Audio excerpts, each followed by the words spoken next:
What up, what up? Hope everyone is doing well this morning.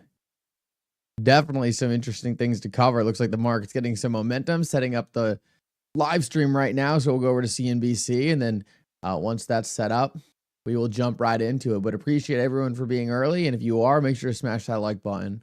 Russia with U.S. supplied longer range missiles. Also, Russian President Vladimir Putin formally lowering the threshold for his country's use of nuclear weapons. Joining us now on this is Elbridge Colby, former Deputy Assistant Secretary of Defense. I guess, Bridge, good to see you. We'll start with these comments from Putin.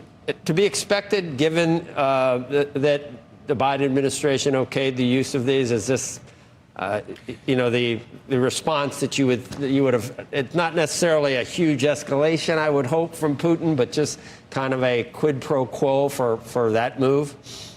Well, good to be with you, Joe. I think the lowering of the threshold by Putin has been in train for some time. It is quite significant. Suggests that the Russians may use nuclear weapons in a broader array of circumstances. It's not a dramatic lowering, but material. But, Joe, I would see Russia's response. What Putin himself has said in the past is there could be horizontal steps, for instance, aid to the Houthis, to North Korea, to China, to Iran itself. So and we'll see if there's further responses by Russia. There's also reports that there may be further sabotage in the North Sea, for instance. So I think that's the kind of thing we would expect. So even though they used, the threat of perhaps a nuclear escalation, that's not really what he meant. He'll accomplish it through more conventional means that it almost sounds like an Iran proxy or something.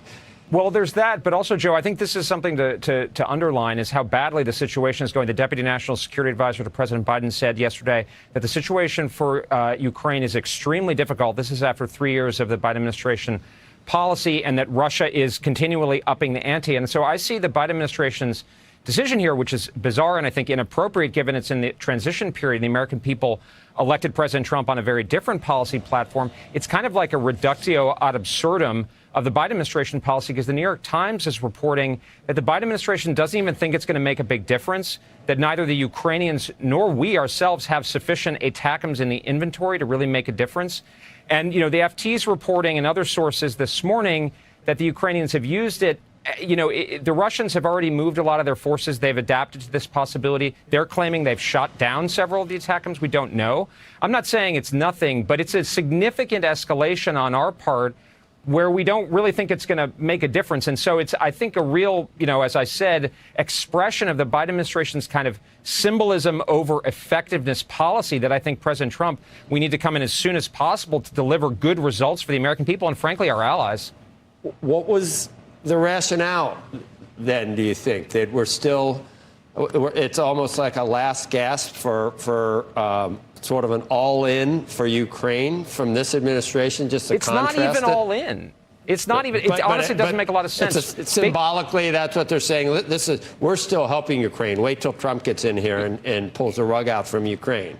Yeah, they tied it to the North Korean troops, but I don't see how that makes a big difference. It's not really tied to that. It doesn't make a ton of sense. Frankly, I think the best explanation is peer pressure from the Europeans. I mean, you've seen the Secretary General, other European leaders talk about this. My own view is put your money where your mouth is. I mean, the Secretary General of NATO, he was Prime Minister of the Netherlands while was spending next to nothing on defense for 10 years. And if the Europeans think the situation is so severe, let's put their money where their mouth is. The American people, as President Trump has pointed out, have spent a tremendous amount of money in weapons, and despite a lot of rhetoric, the Europeans aren't doing it. In fact, the Germans and the French are cutting military aid to Ukraine.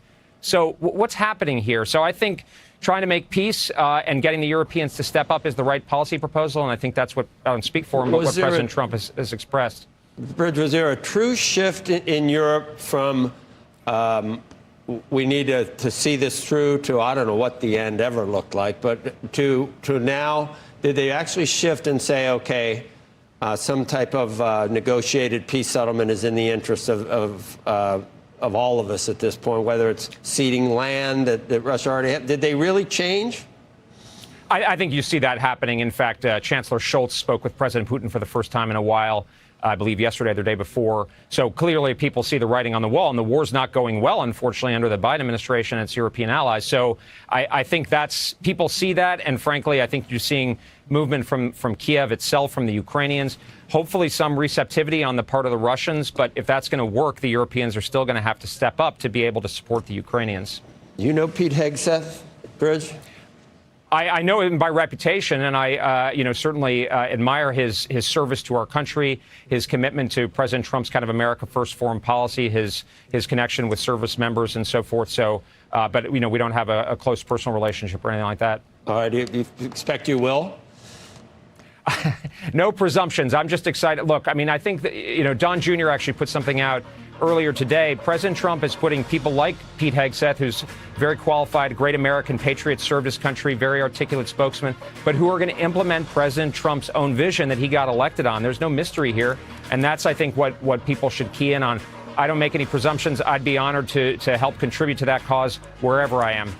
Okay. Rich Colby, former, that was in the Trump administration. Well, unfortunately, despite the fact that it looked like everything was going really well for the markets, now we have to deal with a potential nuclear war that Biden seems to want to start. So overall, I don't think it's going to get there. I think probably most countries see that Trump's coming back in and all this will get cleaned up. But there's no question that this is currently putting some pressure on markets, especially when you look at something like XRP. Share this real quick. We're watching this support. We want it to hold right now, but it looks like there's definitely some pressure coming in on market open because of some of the things we talked about in the intro, or showed in the intro, things like Russia escalation in the Ukraine war. The good news is I think a lot of this is short-term catalyst. I think it's more of like, hey, we got to deal with this for a couple more months until finally we can have someone actually negotiate to get us out of this mess. But I think the market's looking a little short term right now, and this is definitely kind of dominating the narrative. I'm taking a look at all global markets right now, and everything seems to be taking a little bit of a beating. So I don't think this is going to be something that is sustained, but it's something we're probably going to have to deal with for at least a short term until Trump gets in. Daniel, good to see you. Daniel, I saw you texting. I saw you message me about FLR. Want to take a quick look at FLR real quick. FLR definitely made a very, very nice move. And to me has finally really confirmed the bottom has been in with FLR. So here's the FLR price chart. As you can see, we went on this massive parabolic rally. During that time period, FLR went up close to 500%. And then out of nowhere, it popped up again big. To me, this is just showing there's a lot of volume coming back into FLR. FLR is obviously looking very solid moving forward as a project. And I think we're pretty close to things like F assets and some other exciting stuff that can really add a lot of value to the FLR protocol, which right now we've essentially been waiting on for a while. I know Quant, I think, had a pretty decent morning. Yep, Quant back up to $90, so making a similar move to FLR. Just looks like it's Quant and FLR both trying to put in reversals after being sold down for a while. So Quant went extremely parabolic, sold off massively all the way down to $40, went back up, came back down, and now it looks like it's trying to get that reversal and get that momentum back going. Maybe not as strong as FLR yet, but still looking pretty solid. And then let's flip over to H-bar real quick. I know H-bar is putting in a pretty massive move. H-bar sometimes will put in these very parabolic moves and then get sold back down. So we're definitely hoping for something a bit more sustainable here on H-bar and see if we really can hold these gains. To me, it seems like H-bar has a lot of very good developments going on, and just waiting to finally see some of those really start materializing in the price, or with some sustainable price momentum, put it that way. Pull up the X chat real quick.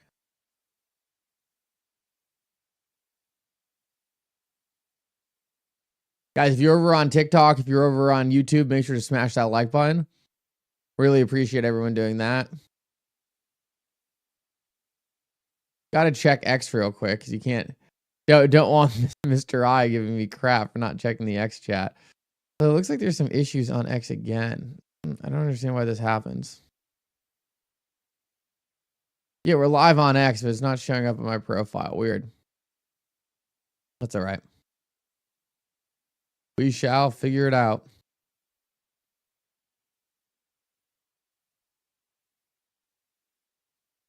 H-bar and SpaceX, baby. Yeah, it's not a bad combination. H-bar and SpaceX.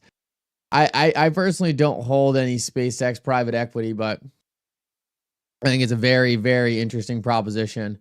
Let's take a look at XRP real quick, because actually XRP is doing something very interesting right now. It's really respecting this range. It's really respecting this range, which is a good sign, because hopefully today we can make a push off this bottom and start really pushing back up on the top of this. Because like we said, we don't want to be playing around with the bottom or the support. We kind of want to be pressing on the resistance. So let's hope we can get some push up to the top of this range and start hopefully looking at a breakout.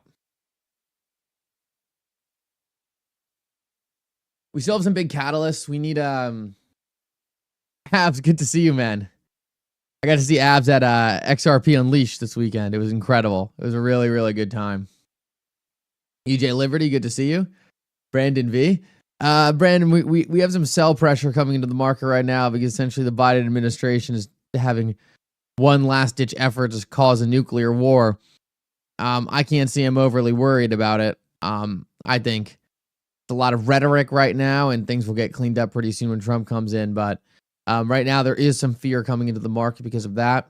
I think we kind of pull out of here pretty quickly, though, as people realize that it's a lot more rhetoric and a lot more short-term issues than anything long-term.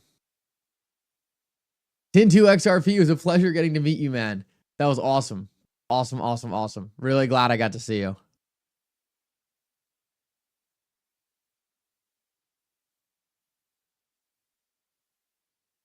Taylor, I like the documentary a lot. Honestly, it was a lot more in depth than I was expecting. Like, I came out of that documentary learning a lot. It was definitely way over the head of some of the people I brought, but I enjoyed it a lot. It was way more in depth and way more granular than I was expecting, but I thought that they did a very good job.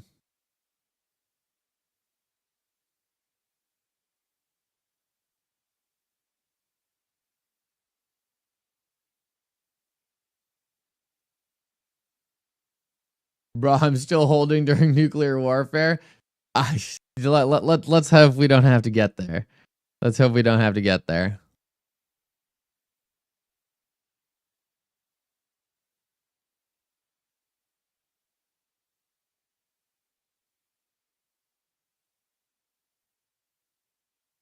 Was I in the trenches for ETHgate? Yeah, I was always watching ETHgate. I was in the trenches heavy in the early days. I think I very quickly realized there was people finding a lot more information than me and kind of just let them have it. Money for beard oil. Love you, bro. Thank you, Jack. Appreciate the $2 donation, brother. Yeah, it was incredible. Man, we need Brian Brooks at the SEC, because right now there's some speculation that one of Jay Clayton's cronies could be going to the SEC. We need to make sure that we get someone at the SEC who is not one of Jay Clayton's cronies. But with Elon Musk and Vivek in the equation, I think it's very unlikely we'll get someone like that. We'll see, though. I've tweeted out a couple times to some of these high-level people. You guys just know if you get a second. I tweeted out specifically to. I double retweeted the. Oh no. I tweeted out to Vivek and JD Vance.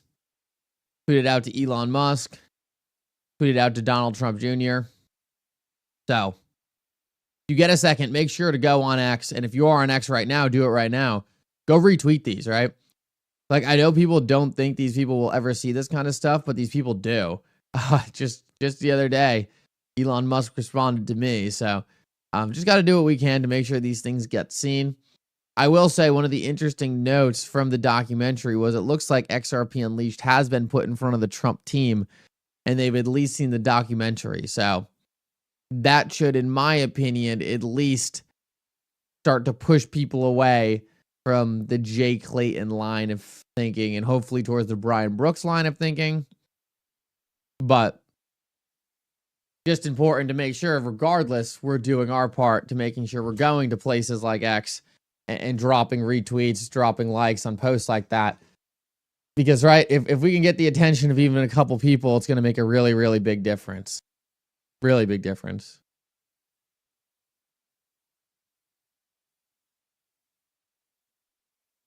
Take a listen to this. We probably have more Ukraine news. I've been playing this round ball rock for a while, and it's pretty easy. There's a lot of white keys. And I said, shut up, kid, you know. But they're all into it. You know, the funny thing about all this is I don't think anybody would have predicted that Charles Barkley would be on ESPN, that Al Michaels would be on Amazon Sports, and that round ball rock would be back on NBC. It's like, you know, it's dogs will be friends with cats. It's all right, apparently talking about pretty much nothing. Let's see. You never know what they're going to be talking about on CNBC. Maybe there's some more interesting Ukraine news on Fox. I would kind of want to get a better look at what's going on there. It's definitely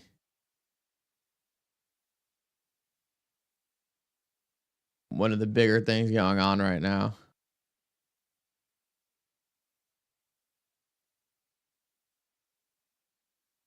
Did I hear correct that Ripple seems to be distancing themselves from XRP Unleashed? Ian, first of all, good to see you. And I don't know. I don't know how they would be distancing themselves. I mean, it does focus a lot on ETHgate and the SEC. So I can see why it would be potentially something that is just something that it's hard for them to get involved in. But also, Ripple's called out the SEC a lot on their own. So not really sure. I mean, Ripple can kind of do whatever they want, right? Like, it's just a judgment call on what Ripple wants to do. So,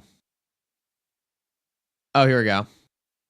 In October, we had Helene in September, and some of the Southeast may have been affected, as you'll see.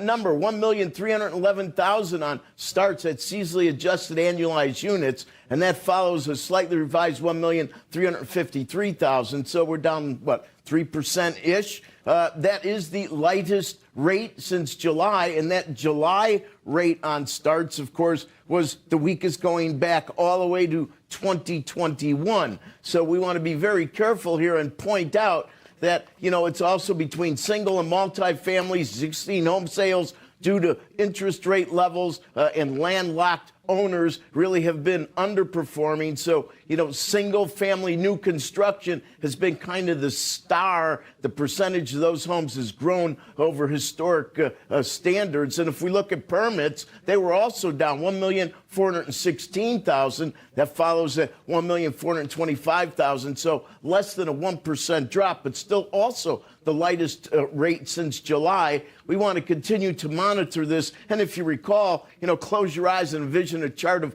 10-year yields and how they moved in October. They basically moved in October from what, below 380 to well over 440, to 420-ish. So we know that interest rates moved higher, and they continue to be the kind of linchpin of the housing market.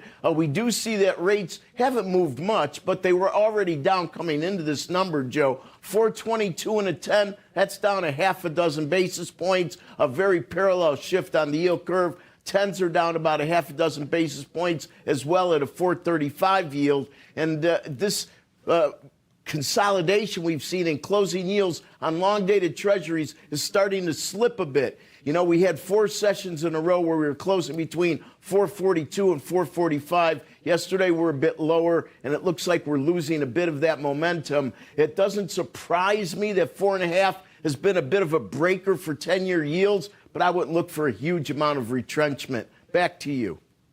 Does it matter what goes on? Well, hopefully nothing. I thought it was a flight to safety from what's happening in, far, far away. That's not what's happening, right?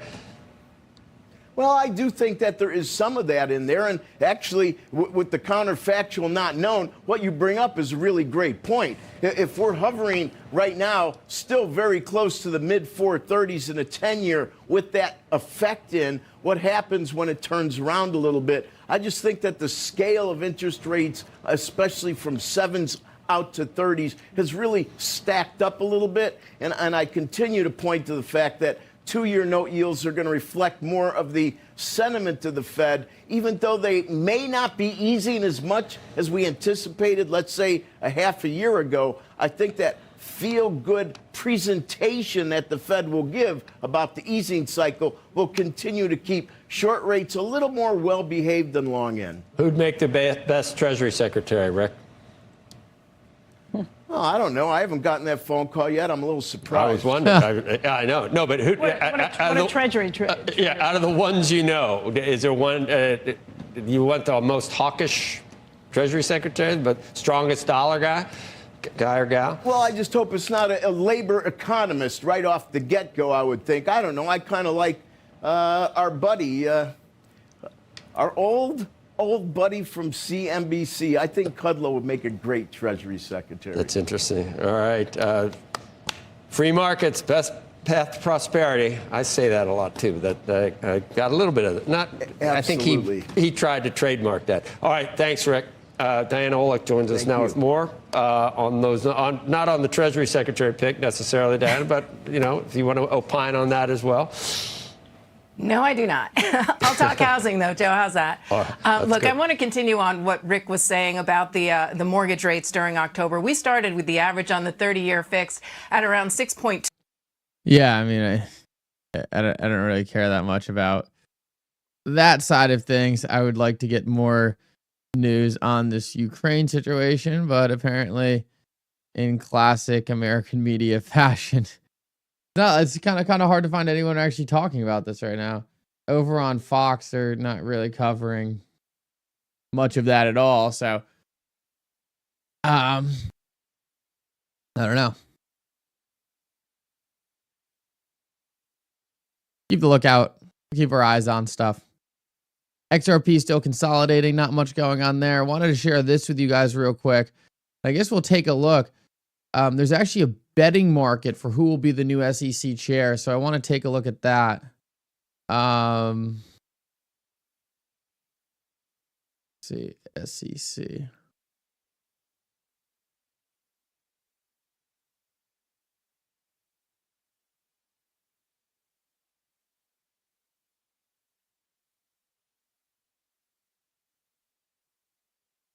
Okay. This is interesting, and now makes me question how accurate this is. So here's the betting for the new SEC chair. So Brian Brooks, number 1, Dan Gallagher, 2, Mark Ueda, 3, Paul Atkins, Hester Peirce, Chris, Jay Clay.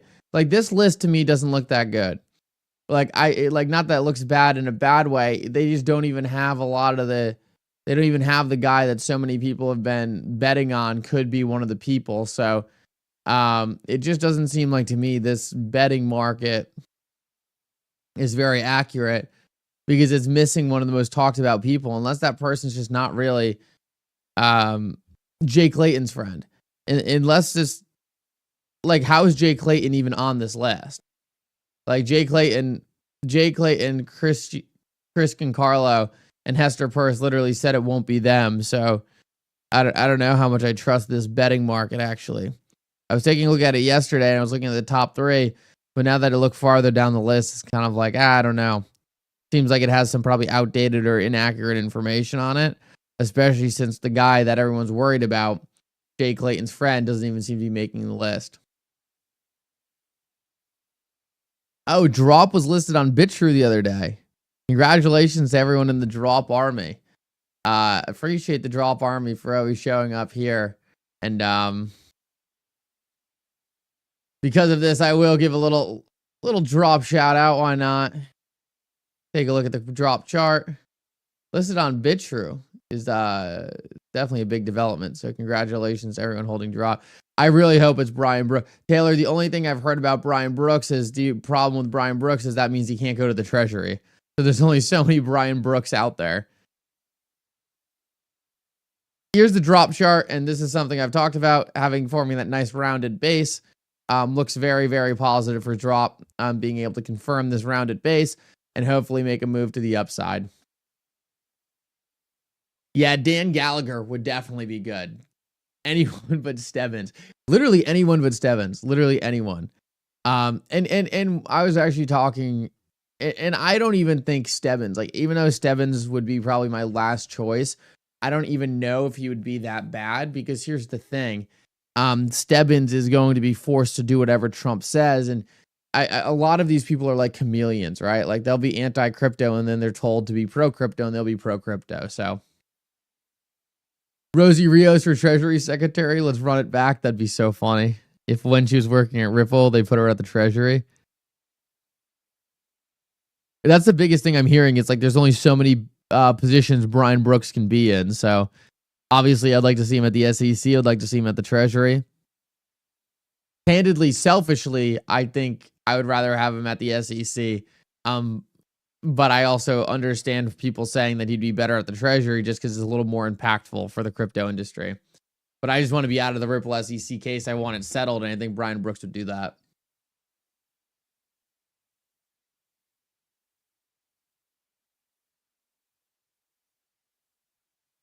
HKD Todd, thank you so much for joining. I appreciate that.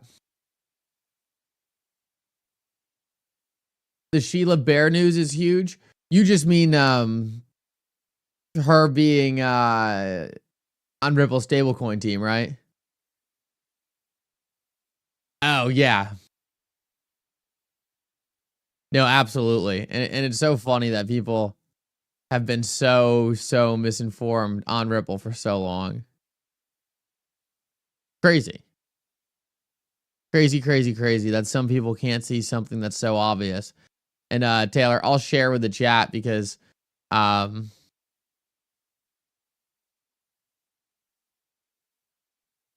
there actually is a couple people here. Hold on.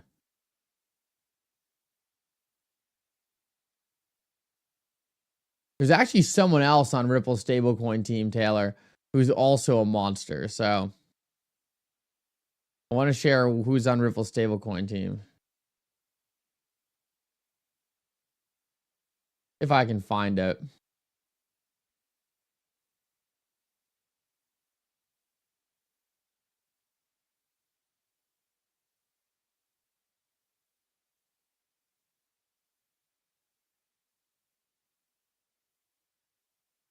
Taylor, I miss the days when you could just have an ad blocker.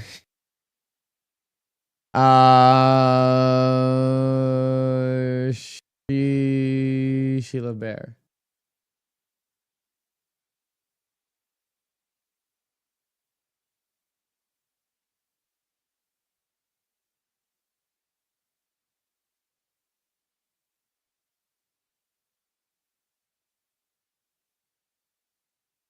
Having a hard time finding the oh, there we go.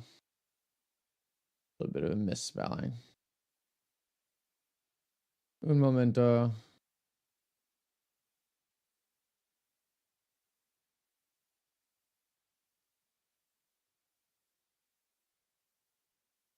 Yeah, so Sheila Bear was former FDIC, specifically on their advisory board, and now is directly working on Ripple stablecoin. So she's a big one, but there's actually someone else I was more excited about. And I just can't find the post saying who's on Ripple stablecoin team.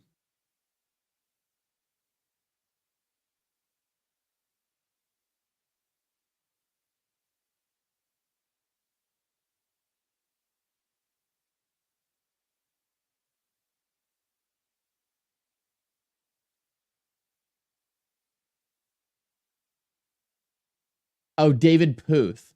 Okay, so this guy, David Puth. Take a look at this guy.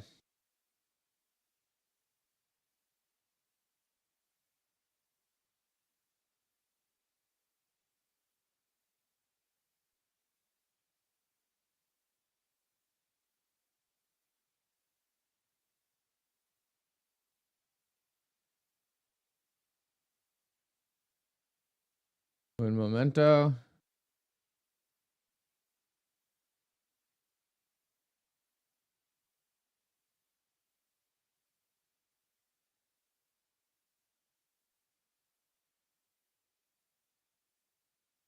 There's a specific post I'm looking for.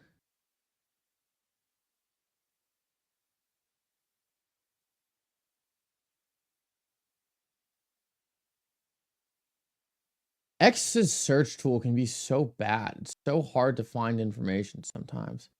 All right, well, here's David Puth. Oh, this is essentially what I was looking for. Here's David Puth's LinkedIn. So he was at the CME, JP Morgan, State Street, CLS Group, R3, Circle, Deloitte, Ripple, Pantera. So this guy is a heavy hitter as well. And to see someone with that much experience at these other companies, JP Morgan, State Street, Deloitte, Circle. Funny, he's senior advisor for both Circle and Ripple. So seems like a guy who knows what he's doing and how to get things done, which is great, especially for Ripple launching a new product. This guy's done it before, he's seen it, and he knows how to execute on this stuff. Number one in the AFC, absolutely. Absolutely. Big news on that front. Love to see my Steelers doing well.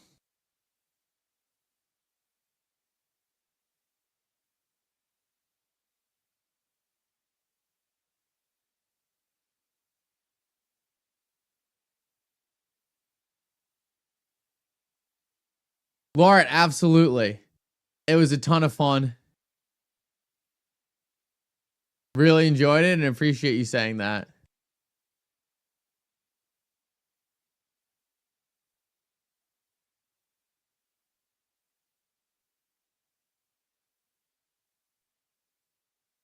I agree with that statement, Fozman. I agree with that statement.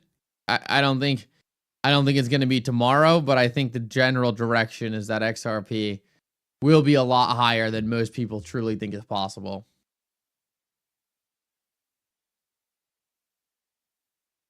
Roger, good question. The question is, what do I think about Charles and Ripple working together? I mean,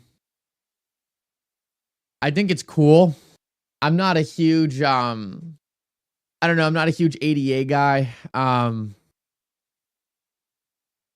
me, it seems more of like Charles wanting to hopefully get some of the XRP community over to ADA. I don't know. Just not overall that excited for it. Maybe something really cool is built there. But it's just like I'd rather see some interoperability between like Solana and XRP, right? Because it's like Solana has a lot of people, or like Bitcoin and XRP, or like Ethereum and XRP. I can't say Cardano's at the top of the list, but it's definitely good to see as well.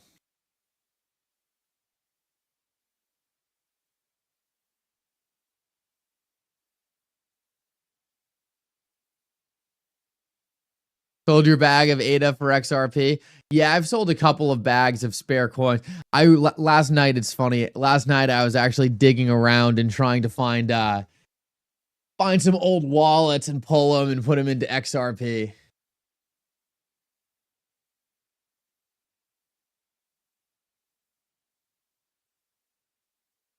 Kremlin press secretary, Moscow realizes that Biden will try to extend the conflict. That's a slap in the face. That's a slap in the face. I mean, the good news is I'm sure they have enough common sense to realize that things are going to change in a pretty big way. But, I mean, talk about...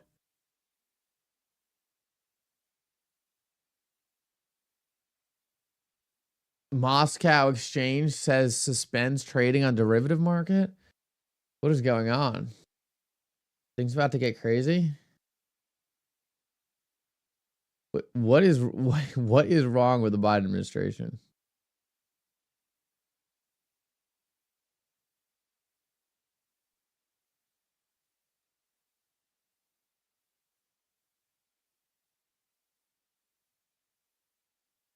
Looks like Federal Reserve news between Caitlin Long and them. Caitlin Long is fighting a very impressive battle for transparency for the Federal Reserve and getting cryptocurrencies rebanked there. Let me see if I can. I want to find some of this Russian news.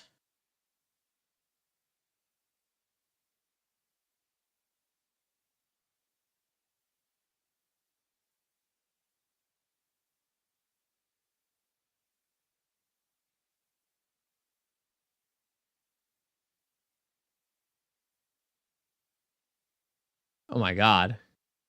Here's the video. Take a look at this. My assumption is that this is a real video. I can't really prove it yet, but take a look at this launch.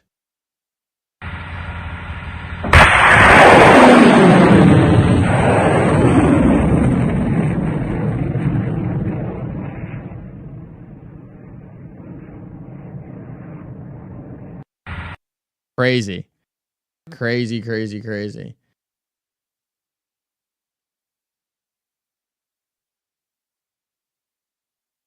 Everyone that stayed in the US and fought the good fight deserves to win. I completely agree.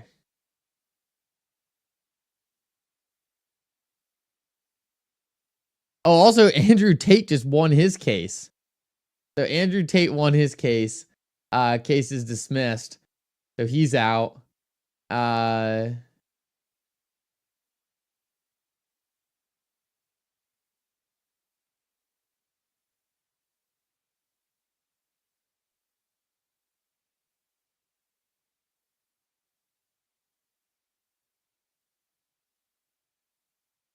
See what this is.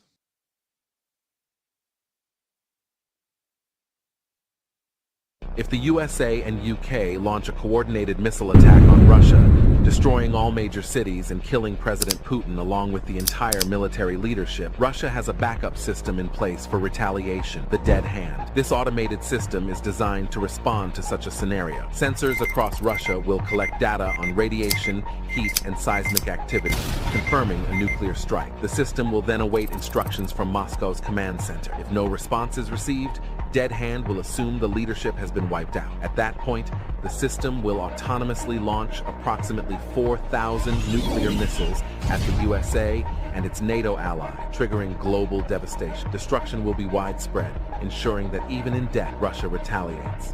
This kind of automated retaliation system ensures that no matter the outcome, the consequences of such an attack would be catastrophic. In the end, the use of nuclear weapons guarantees mutual destruction, a grim reminder of the fragile balance of power.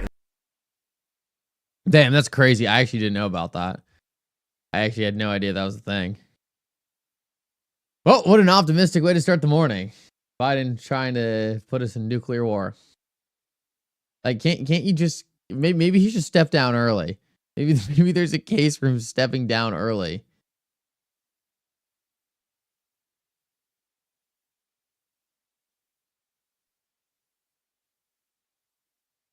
Looks like a large amount of Federal Reserve data was just leaked as well. So this should be very interesting. There's a lot going on this morning. Wow. Take a look at this. Finally, it's here. Searchable database of nearly 3,000 pages of Federal Reserve board meeting minutes. I got through the FOIA and I've just started to write about it. Here are the 3,000 pages. Is it all in one?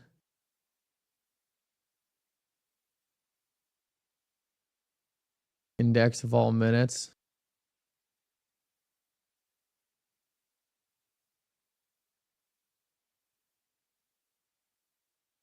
How do I use this website?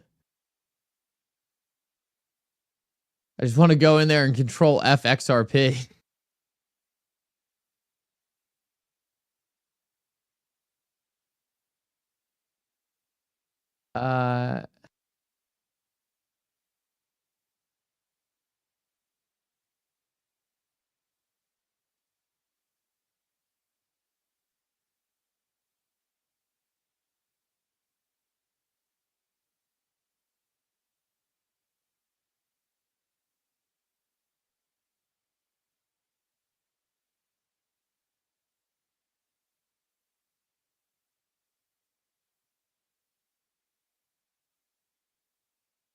Well, oh, I'm only searching one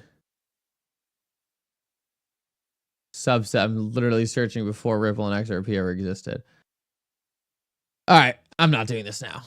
Interesting though. I'm sure someone will dig into that. Roger, thank you so much for the donation, and thanks for throwing credit at Taylor for that. That was wild. Roger, when you started messaging me that Elon Musk had responded, I was like, what is he talking about? I was like, Elon Musk responded to me? I was like, no way. And only to have me actually take a look at it and be like, oh my God, he did respond. So crazy moment. Roger, I appreciate you sharing that with me. And Taylor, I appreciate you pointing that out. There's a chance I would have not noticed. So I would have noticed eventually, but it did take me a minute to actually be like, oh wow, that actually did happen.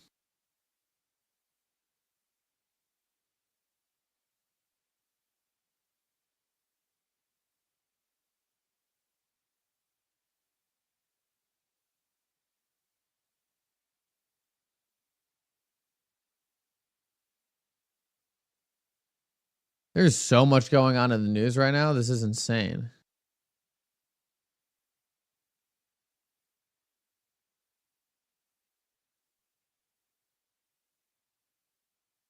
Nah, it's like we had a lot of positive news recently, and now there's kind of a lot of negative news and FUD coming in. So I wouldn't be surprised if this ends up being a down day. And yeah, we actually have XRP and the entire market kind of making a pretty substantial move down. Unfortunately, it looks like XRP is currently breaking down. So we'll have to get some really positive momentum to snap back into this thing.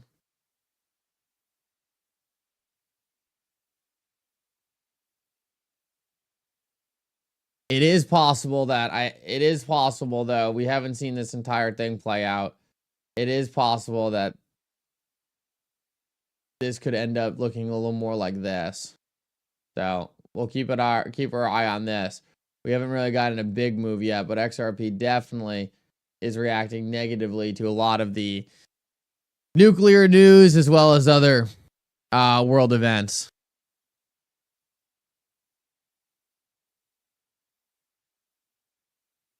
Fortunately, I guess that's what we have to deal with this morning.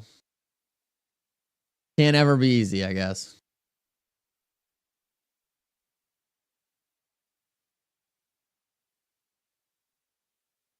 Put Putin and Zelensky in the ring. Well, would be better than the Tyson circus fight. I didn't really watch the Tyson fight. I'm so done falling for these like fights being exciting. I felt like I was just like, there's no way this is gonna be good.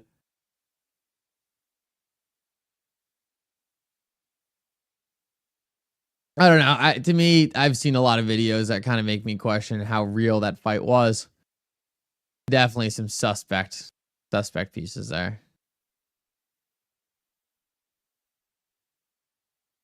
Should you sell now? No, you should never trade on this kind of stuff.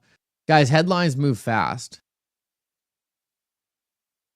Headlines move fast, and tomorrow we could be talking about something completely different. So the market's not reacting in any substantial way.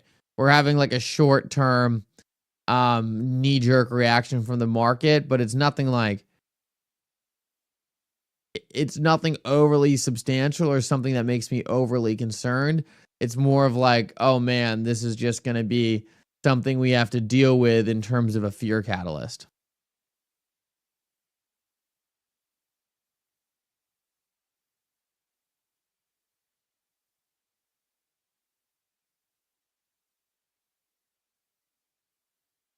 This is pretty crazy though. It looks like Drop is actually getting a nice little pump here.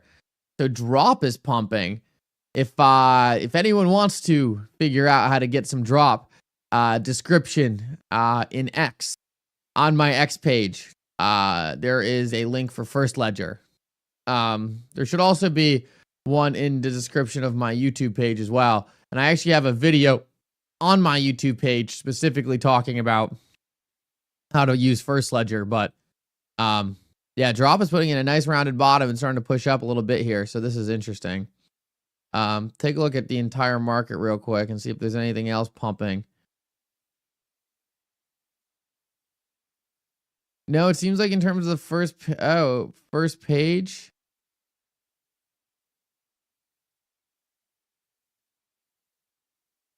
There's a couple interesting things moving here, but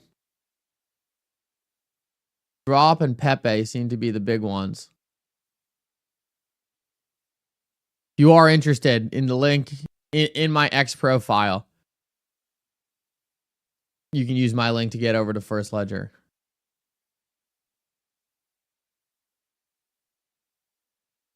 Interesting to see that pumping, though, as XRP is kind of sitting in a bit of no man's land. So very interesting to see what takes place there. It seems like the XRP meme market isn't being impacted by a lot of these world events, which makes sense.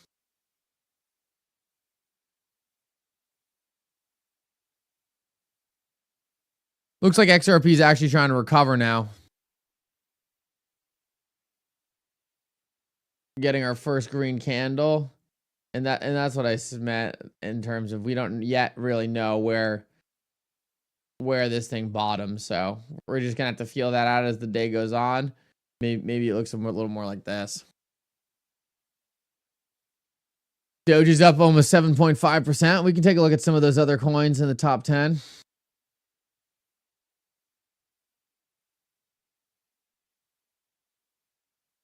Doge is still below 40 cents. Yeah, Doge is consolidating. I'm a fan of Doge. I think Doge is going to do pretty well moving forward. It seems like most things are generally kind of down right now just on this Ukraine news, but I don't know how much longer that's really going to be a factor.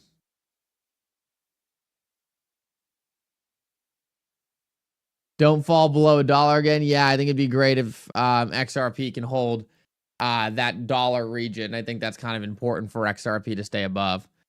Listening from Dubai, very interesting. I've never been to Dubai. Always wanted to check it out, though. Employee of the month. Oh my, dude, Mr. I is too much, man. I'll share that.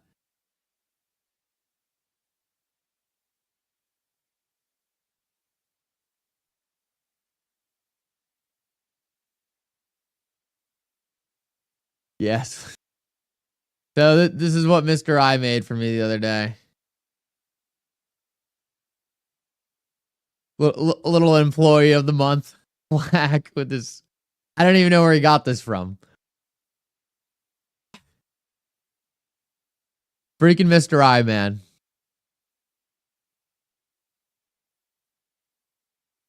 H-bar still hanging on. Yeah, I think the market will recover from this pretty quickly. If you have a big event like what we just saw with Ukraine and the market generally shrugs it off, like we did have some sell off, but overall the market kind of said, that's typically a good sign that we probably get a recovery at some point.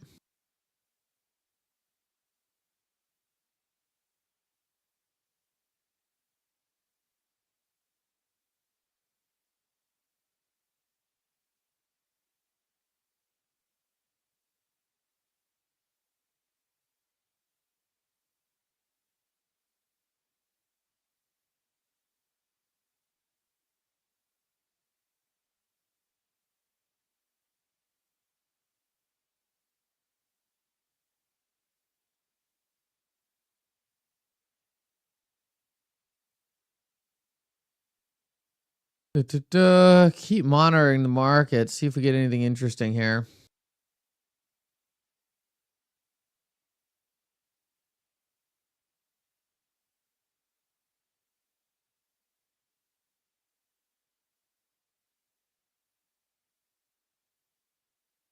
You guys see Trump is looking to buy Backed, or his social media group is looking to buy Backed. It's another small mini headline in this entire thing. I'm not a big fan of Backed. They don't really have a very interesting business, but that would be kind of like just acquiring Backed for the licensing. So if they were to do that, it would definitely be over the licensing. That's Mickle's fired up face on Ripple and XRP.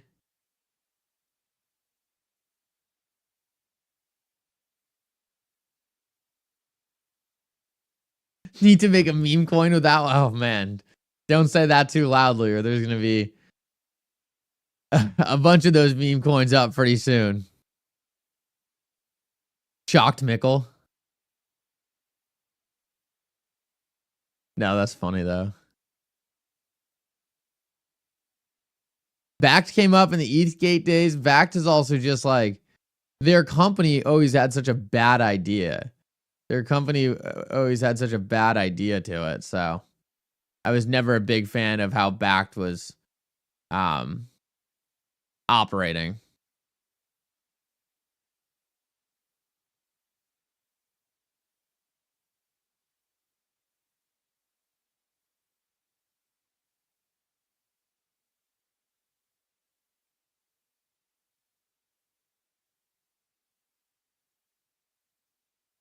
Their whole business model was like you can convert crypto to like Starbucks points. It's like I don't want to use my crypto to go pay for stuff at Starbucks.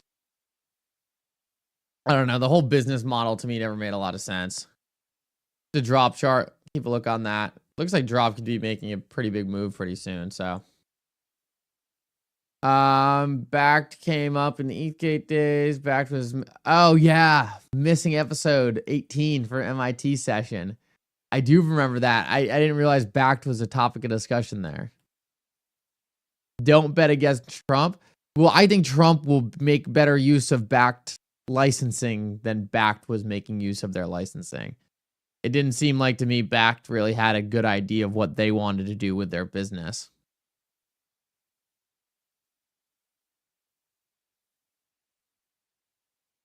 I am a Bitcoin OMG. Oh.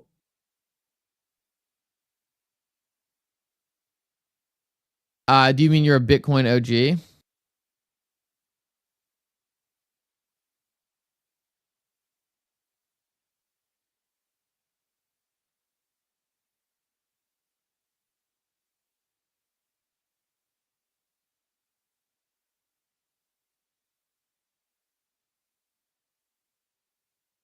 Taylor, that's insane.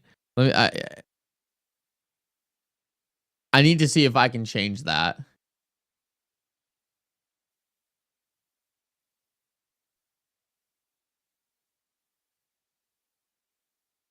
Like, I know I can turn them on. I think the more I message YouTube about it, that's so funny. They're like, screw you, Taylor. Like, ad.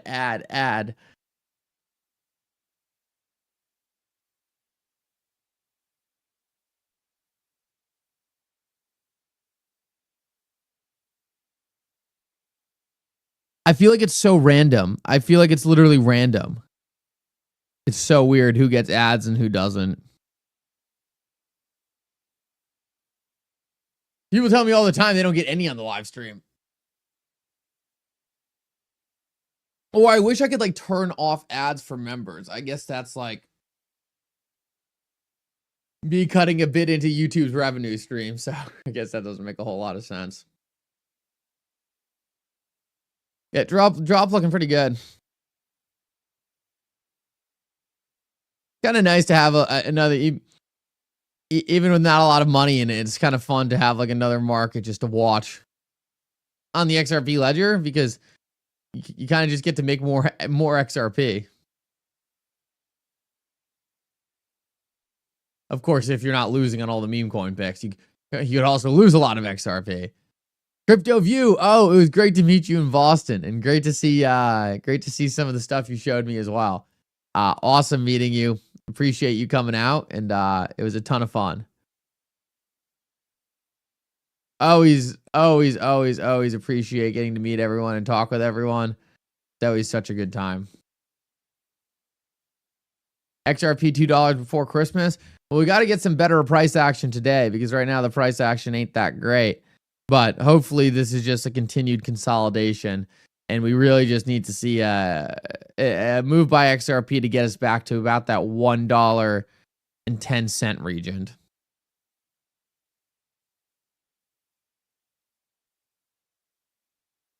We can do that. We'll be looking pretty solid. Brad Garlinghouse is coming out pretty strong against Jay Clayton's crony SEC friend here. So watching that. The SEC chair is probably going to be the next big catalyst for XRP. I would imagine.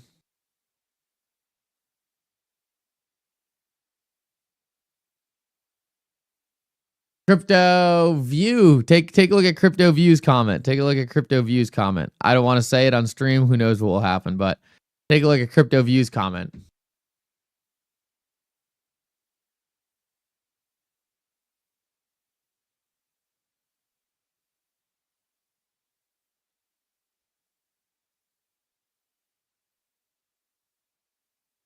I'm not sure when I don't know the details on the documentary really, so apologize for that. I don't know too many details about that. John Deaton is coming out strong also. Yeah, I really hope. Look, my understanding is that a lot of these people have connections to the Trump team, and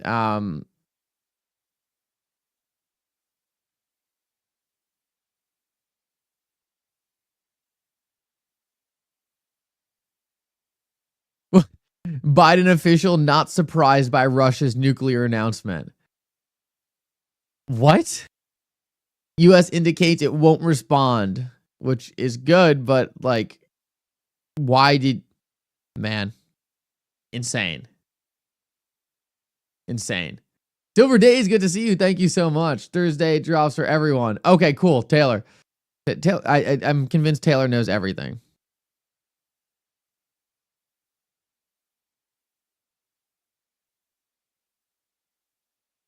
Man, I really hope we get Brian Brooks at the SEC. I really hope we get Brian Brooks at the SEC. If Brian Brooks goes to the SEC, I feel like XRP is going to like $5. Like on that announcement, XRP is going to $5. Brian Brooks literally told John Deaton that he would settle the case overnight. Man, I really, really, really hope it's Brian Brooks. Literally, it would literally be the best thing we could possibly get, I think. Like Dan Gallagher, awesome. But like Brian Brooks would be like a home run.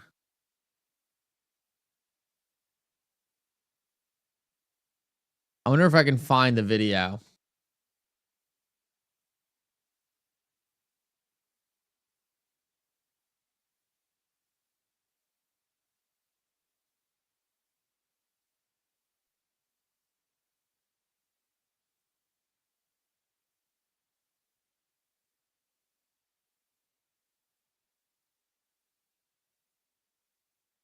Oh, I actually don't know if this was a video. I think John Deaton just said that Brian Brooks told him that he would settle. So maybe it was a video. Brian Brooks told Brian Brooks that he would settle the case. What are the odds on Brian Brooks? Well, we were looking at a betting market earlier. We were looking at a better market earlier, but I just don't trust this betting market because it doesn't even have some of the main people on it. So this betting market is saying 48% chance of Brian Brooks.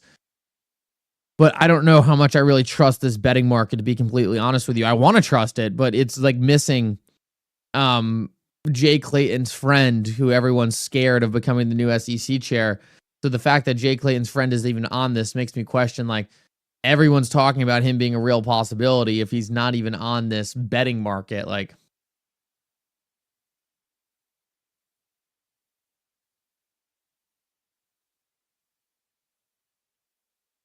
good video of Brian Brooks. Was it the one I just shared?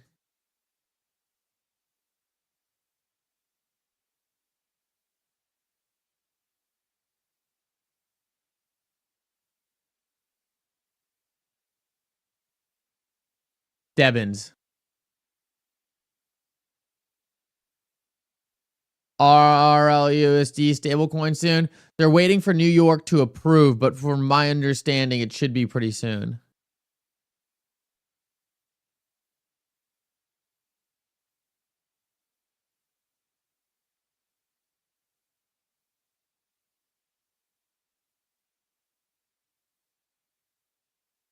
It won't be Jay Clayton's friend. The SEC won't be moving sideways. Well, as soon as every single time it seems like the SEC can't get worse, they get worse. So I certainly hope it's not Jay Clayton's friend, but wouldn't be surprised if the SEC made a move like that. All right, guys, I got to jump, guys. Thank you so much for coming. Covered a lot this morning. There's a lot going on. I think the market recovers